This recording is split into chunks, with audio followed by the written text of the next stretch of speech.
Yo, Pastor Matt Hagee is asking, what happened to America and what happened to In God We Trust?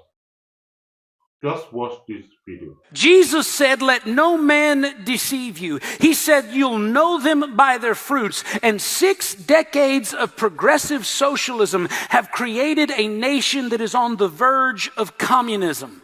Communism is when the government controls everything. Church, the question is this: what happened to America?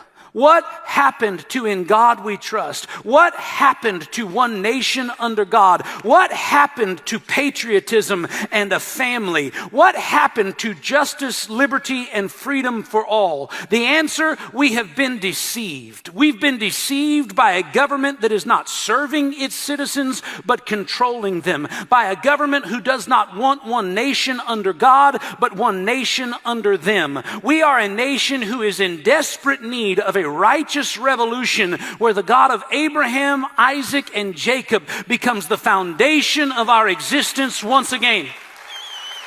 What happens to one nation under God? And what happened to patriotism and the family? What happens to unity, liberty, and freedom for all? If Matt Hagee is right, state your own comment below and let's hear from you. Catapult TV.